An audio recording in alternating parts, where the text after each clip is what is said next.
The morning that Dickon, after they had been enjoying themselves in the garden for about 2 hours, went behind a big rose bush and brought forth 2 tin pails and revealed that one was full of new rich milk with cream on top of it, and that the other held cottage-made currant buns folded in a clean blue and white napkin, buns so carefully tucked in that they were still hot, and there was a riot of surprised joyfulness. What a wonderful thing of Mrs. Sowerby to think of! What a kind, clever woman she must be! How good the buns were! And the fresh, delicious milk! Magic is in her just as it is in Dickon, said Colin. It makes her think of ways to do things, very nice things. She is a magic person. Tell her we are grateful, Dickon, extremely grateful. He was given to using rather grown-up phrases at times. He enjoyed them. He liked them so much that he continued to approve upon it.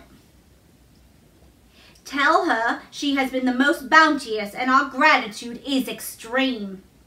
And then forgetting his grandeur, he fell to and stuffed himself with buns and drank milk out of the pail in copious draughts in the manner of any hungry little boy who had been taking unusual exercise and breathing in the moorland air and whose breakfast was more than 2 hours behind him. This was the beginning of many agreeable incidents of the same kind. They actually awoke to the fact that Mrs. Sowerby had 14 people to provide food for, and she might not have enough to satisfy 2 extra appetites every day. So they asked her to let them send some of their shillings to buy things. Dickon made a stimulating discovery in that the wood in the park outside the garden, where Mary had first found him piping to the wild creatures, there was a deep little hollow where you could build a sort of tiny oven with stones and roast potatoes and eggs in it. Roasted eggs were a previously unknown luxury, and very hot potatoes with salt and fresh butter in them were fit for a woodland king, besides being deliciously satisfying. You could buy both potatoes and eggs and eat as many as you liked without feeling as if you were taking food out of the mouths of 14 people. Every beautiful morning the magic was worked by one of the mystics circle under the plum tree, which provided a canopy of thickening green leaves after its brief blossom time has ended. After the ceremony, Colin always took his walking exercise, and throughout the day he exercised his newly found power at intervals. Each day he grew stronger and could walk more steadily and cover more ground. And each day his belief in the magic grew stronger. As well it might. He tried one experiment after another as he felt himself gaining strength, and it was Dickon who showed him the best things of all. Yesterday, he said one morning after an absence, I went to Thwaite for Mother near the Blue Cow Inn. I see Bob Halworth. He's the strongest chap on the moor.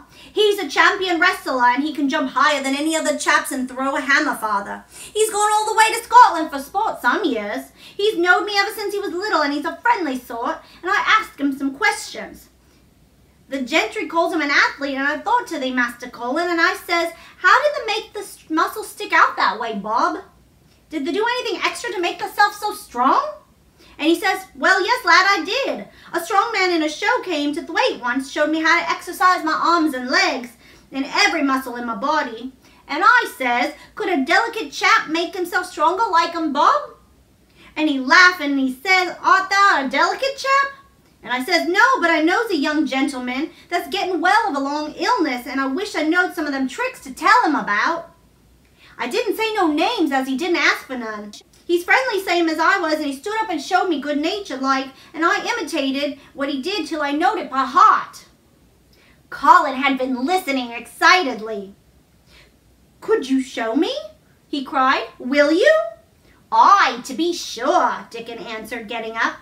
But he says the mum will do him gentle at first, so be careful not to tire thyself. Rest in between times and take deep breaths and don't overdo. I'll be careful, said Colin. Show me, show me, show me, Dickon. You are the most magic boy in the world. Dickon stood up on the grass and slowly went through a carefully practical but simple series of muscle exercises. Colin watched them with widening eyes. He could do a few while he was sitting down. Presently he did a few gently while he stood up on his already steadied feet. Mary began to do the same also. Soot, who was watching the performance, became much disturbed and left his branch and hopped about restlessly because he could not do them too. From that time, the exercises were part of the day's duties as much as magic was. It became possible for both Colin and Mary to do more of them each time they tried, and such appetites were the results that but for the basket Dickon put down behind the bush each morning when he arrived, they would have been lost. But the little oven in the hollow and Mrs. Sowerby's bounties were so satisfying that Mrs. Medlock and the nurse and Dr. Craven were mystified again.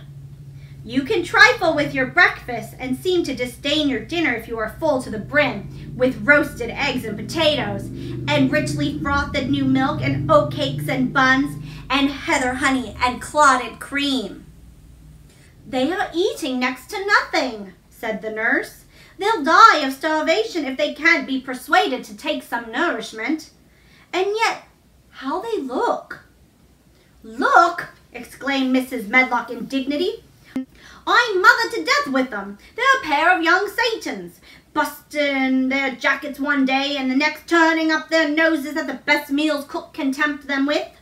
Not a mouthful of that lovely young foal and bread sauce they did set and fork into yesterday, and the poor woman fair invented a pudding for them, and back's it sent.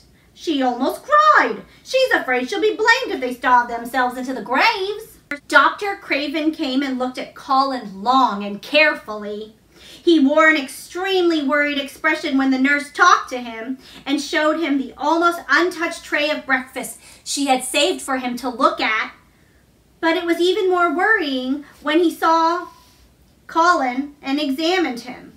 He had been called to London on business and had not seen the boy in nearly 2 weeks.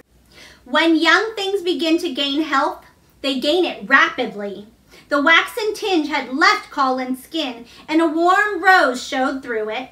His beautiful eyes were clear, and the hollows under them in his cheeks and temples had filled out. His once dark, heavy locks had begun to look as if they sprang healthily from his forehead and were soft and warm with life. His lips were fuller and of a normal color. In fact, as imitation of a boy who was confirmed invalid, he was a disgraceful sight. Dr. Craven held his chin in his hand and thought him over. I am sorry to hear that you do not eat anything, he said. That will not do. You will lose all you have gained. And you have gained amazingly. You ate so well a short time ago. I told you it was an unnatural appetite, answered Colin. Mary was sitting on her stool nearby, and she suddenly made a very strange sound, which she tried so violently to repress that she ended almost choking. What is the matter? Said Dr. Craven, turning to look at her. Mary became quite severe in her manner. It was something between a sneeze and a cough, she replied with reproachful dignity, and it got into my throat. But, she said afterward to Colin, I couldn't stop myself. I just burst out because all at once I couldn't help remembering that big last potato you ate and the way your mouth stretched when you bit through that lovely crust of jam and clotted cream. Is there any way in which those children can get food secretly? Dr. Craven inquired of Mrs. Medlock. There's no way unless they dig it out of the earth or pick it off the trees, Mrs. Medlock answered. They stay out on the grounds all day and see no one but each other. And if they want anything different to eat from what's sent up, they only need to ask for it. Well, said Dr. Craven, so long as their going without food agrees with them, we need not disturb ourselves. The boy is a new creature. So is the girl, said Mrs. Medlock. She's begun to be downright pretty since she filled out and lost her ugly little sour look.